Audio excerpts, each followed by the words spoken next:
دیکھنے اور سننے والوں کی خدمت میں میرا سلام۔ ٹرک ڈرائیور کے انوکھے مشاہدات، اسی کی زبانی۔ میں سرکاری ادارے میں ڈرائیور ہوں۔ 1993 ماڈل کا ٹرک چلاتا ہوں جو کہ بہت ہی پرانا ہے۔ ایک دفعہ میں ڈیوٹی پر جا رہا تھا، راستے میں ٹرک کی کلچ کٹ ختم ہو گئی اور سارا بریک آئل نکل گیا۔ میرے ساتھ جو دوسرا جوان بیٹھا ہوا تھا وہ پریشان ہو گیا اور کہنے لگا اب کیا کریں گے؟ میں نے اس کو کہا تم پریشان نہ ہو، اللہ کرم کرے گا، کیونکہ ٹرک میں سارا بریک آئل نکل گیا تھا۔ میں نے بسم اللہ توکلت علی اللہ لا حول ولا قوت الا باللہ یا حفیظو یا سلامو پڑھ کر ٹرک سٹارٹ کیا۔ یقین کریں ٹرک کے گیئر ایسے لگ رہے تھے جیسے اس میں کسی نے نئی کلچ کٹ ڈال دی ہے۔ اور جب میں ٹرک لے کر ورکشاپ میں گیا تو میکینک بھی حیران ہو گئے کہ اس ماڈل کا اگر کلچ کٹ لیک ہو جائے تو گیئر لگتے ہی نہیں۔ تو میں نے ان کو بتایا یہ اسی دعا کی برکت ہے کہ گیئر لگتے رہے ہیں۔ اسی ٹرک پر جس کے پیچھے سیٹیں لگائی گئی تھیں، ہم نے اپنی کمپنی میں کام کرنے والوں کے بچے اور بچیاں اسکول اور کالج کے لیے لگائے ہوئے تھے، کیونکہ صبح کا ٹائم ہوتا ہے اور اس میں ہمیں گاڑی بہت تیز چلانی پڑتی ہے، کیونکہ 11 اسکول اور کالج ہیں اور ٹائم کور کرنا پڑتا ہے۔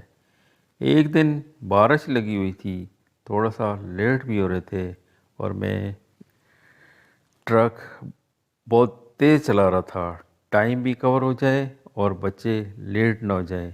اور میں مین روڈ پر اپنی سائڈ پر جا رہا تھا کہ اچانک دوسری لائن سے ایک کیری ڈبہ جس میں سب چھوٹے بچے اسکول کے بیٹھے ہوئے تھے، اچانک میرے ٹرک کے آگے آ گیا۔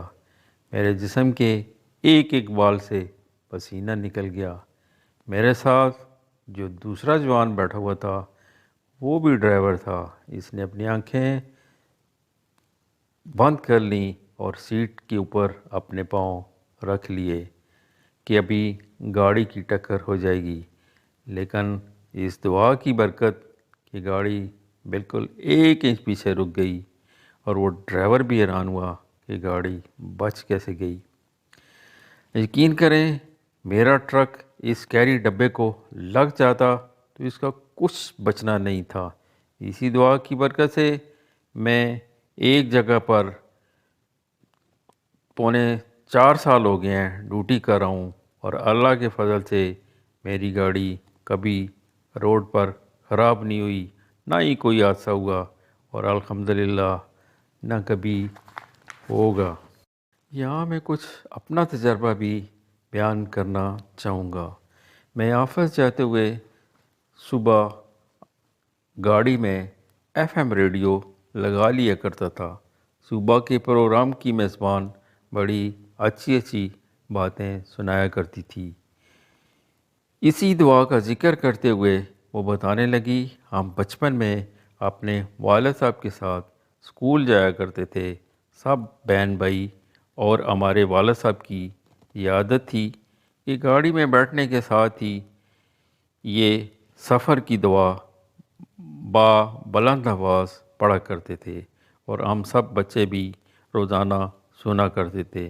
اس سے یہ ہوا کہ یہ دعا ہمیں بھی یاد ہو گئی اور آج جب میں اپنی گاڑی ڈرائیو کرتی ہوں تو یہ دعا خود بخود میرے لبوں پر آ جاتی ہے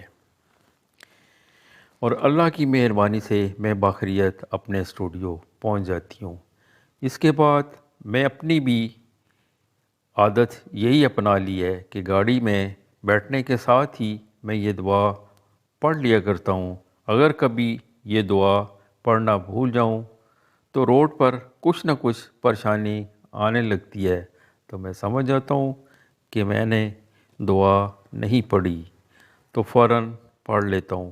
یقین کریں اس کے بعد سفر پرسکون ہو جاتا ہے اور اللہ کی مہربانی سے اپنی منزل پر باخیریت پہنچ جاتا ہوں۔ امید ہے آپ بھی اس دعا کو اپنے معمول میں شامل کریں گے۔ اجازت اس دعا کے ساتھ، اللہ آپ کو اپنے حفظ و امان میں رکھے۔